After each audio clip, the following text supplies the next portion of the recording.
10 minutes before 8. So we just had a conversation with one of the farmers' unions here on the program that have raised quite a couple of issues. We have the Minister with us, but let me just put a little bit of background as well to other issues we'll be discussing with the Minister. The Eastern Cape, which has the third highest COVID-19 infections, is now battling another disease, and this one affects animals, specifically pigs. Agriculture Minister Thoko Didiza has announced the outbreak of African Swine Fever in the Eastern Cape for the first time. The viral disease, which has a high mortality rate for pigs, was detected in the Amathole District Municipality in April. As mentioned, the Minister is with us to discuss this and other issues as well. Minister, thank you for your time. Thanks for joining us. Thank you very much to you and to your listeners. Minister, I know that you managed to catch a little bit of the interview, and I think it was just before the end of the interview that we had with Louis Maintjes, who's the president of the Transvaalse Landbou Unie SA. He made quite a few scathing statements towards the relief funds that have been made available to farmers in South Africa, where it's been under the guise of food security, whereas it is not going to food security, as he claims. It's rather going to emerging farmers that don't necessarily contribute towards food security in South Africa, or only less than 1%. Can you talk to us about this? Well, thank you very much. And I hope Louis is listening, because when we made the announcement of the intervention, we did specifically say we're targeting small farmers with a turnover annually of between 20,000 and R1 million. There was no race attached to it. So any farmer who entered that category have applied. We also said we're going to be assisting farmers who are farming with livestock so that we can support them with feed as well as medication for this. We also took the agricultural calendar, where we looked at what is being planted during this season, which is largely your vegetables. And that was our target. We also said poultry will be another target, because its turnaround in terms of giving you your protein, it actually takes a shorter time than your other livestock. So there was no race attached to it. And the reason we did so was because we were targeting the vulnerability of those small-scale farmers during this current period, where COVID-19 has had major disruptions in the farm sector, but more particularly your small-scale farmers. Secondly, we also put a relief of 100 million through the Land Bank so that it can assist those commercial farmers who have loans with the Land Bank to cushion them. So I am not sure as to the angle that Louis is raising. But obviously, we're always open to engage with the farm sector. I mean, all the discussions ever since we started the lockdown, we have been having a steering committee, which includes his representatives actually in the meeting, where we're looking at how we are supporting farm workers with masks and soap, so that we deal with the issue of sanitization in the facilities, but also that as government understanding the challenges that farmers are facing, we actually made a procurement to assist the farm workers, and the MECs in the provinces have actually been working with farmer organizations in terms of the delivery of those masks and soap. Yeah. So the reality is what they were also complaining to was the actual application process, where they were saying that, the documentation was difficult to get through, and the process just was not an easy process. And a lot of people failed to qualify because of this process. Again, let's get your reaction to this.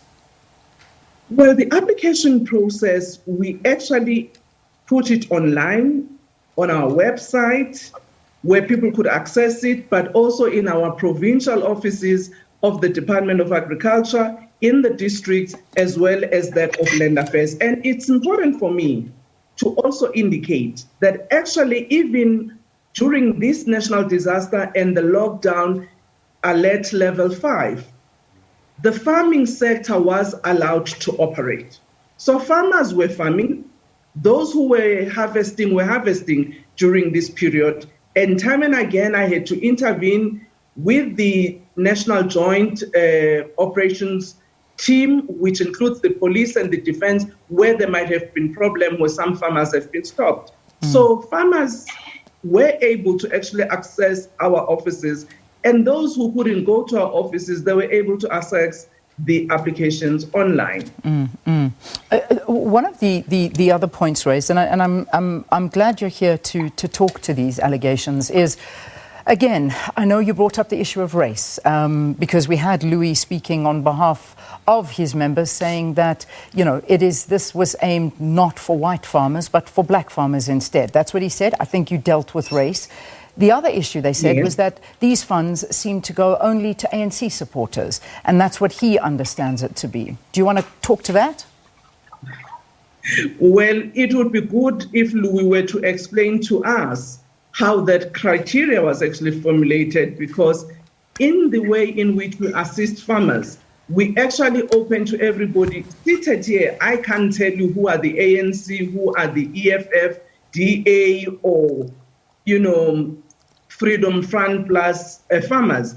For me, farmers are farmers. It is those who produce for our country at a household and at a national level. And I want to correct something, because I thought also Louis made a contradictory statement himself when you asked him about availability of food, the food security in the country. He then says, no, food security, yes, but the reality we have to deal with is food on the table.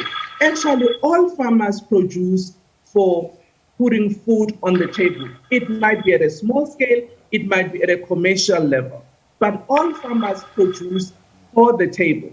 So for us, even those farmers who produce at a household level are very important, because they deal with the vulnerabilities of food insecurity in our country. Those who are able to sell to the market, they actually follow a stream that produces for themselves, but at the same time, they are able to produce for the market. Yeah. Minister, thanks for putting some of those issues to rest. In fact, there's also been a question that's been raised on social media as to why the organisation actually still call themselves Transvaal when that is long outdated. Well, I think our constitution allows for the right of people to associate, and I don't think we can sit and judge why people call themselves with what name. And I don't think it has got anything to do with the geography, in my view, because there are some other farmers who are part of TLU who are not necessarily in the former Transvaal as we knew it. So, but it will be dependent on the organization. In time, if they would want to change their name, it's actually their choice. All right, Minister, thank you for addressing those concerns. One of the other issues, and the actual issue I need to talk to you about, is this outbreak that I mentioned at the beginning of the interview. And this is something that is amongst pigs, and this is quite a big one, and a worrying one at that, the African Swine Fever outbreak. It was detected in April. It is set to kill almost all infected pigs. In fact, all pigs in the district will now need to be slaughtered, and there's no treatment or no vaccine for this. What's going on here? Perhaps you can fill us in. Well, let me just say the animal disease in our country and elsewhere in the world where you produce is part of the ecosystem of agriculture. Last year, you'll remember we had foot and mouth in Limpopo. We contained it there so that it doesn't spread all over the country. You also had African swine fever actually here in Gauteng, Northwest and Mpumalanga last year, and we contained and dealt with it. Now it has actually emerged in the Eastern Cape in Amathole District.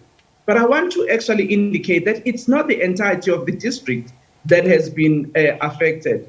There are particular villages in that district, particularly around the Butterworth area, who have been affected, and our veterinarians in the province working our national vets have actually made sure that we contain the disease. But as you say, given that there is no vaccine, so those animals that get infected and die are actually disposed in a particular way. So we have worked with the Muma municipality to actually designate a place where we can dispose those carcasses of the infected animals. And we've educated farmers and warned our people there, one, not to buy meat from sources that they do not know, which are not credible as well. Secondly, to make sure that those who have got pigs, they actually protect them. They make sure that they are enclosed and they're not allowed to roam around and,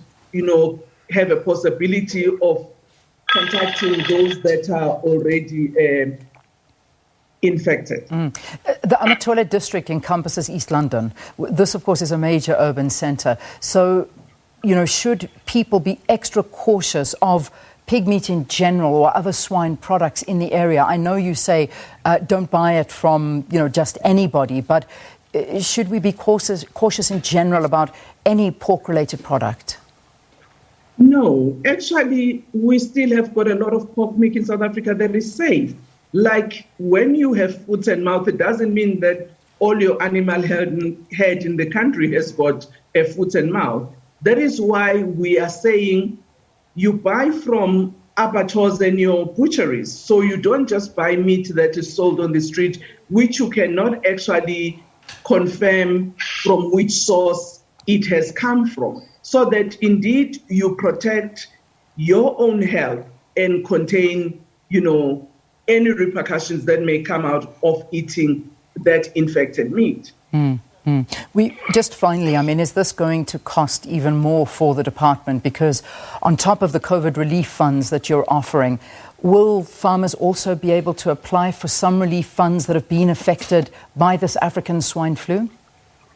At the moment, that is the discussion, unfortunately, that has not arisen. We actually never compensated in the other areas where they had such a problem last year, for instance. All right. As I say, that the unfortunate part is that animal diseases and plant diseases will always be there in the farming community at one and other point.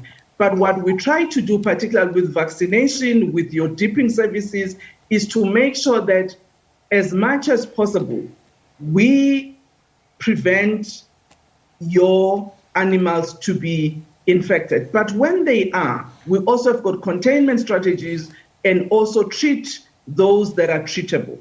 Same in the plant, you will have at one day your locust invasion, you will have your fall armyworm and others. So I'm just saying that those who are in the agricultural sector, they know that this is part of the ecosystem, but it's how we manage, how we deal with it, and how we prevent where possible. Minister, we leave it there. Thank you for your time. The Minister of Agriculture, Land Reform and Rural Development, Thoko Didiza, talking to us about an outbreak of African swine fever in the Eastern Cape, and also addressing some of the concerns by one of the unions that are saying that the funds that have been raised and offered for farmers are not good enough for food security, and they are raising some questions about this. So the Minister addressing those questions. But let's quickly get you up to speed with the news. It's just gone 8.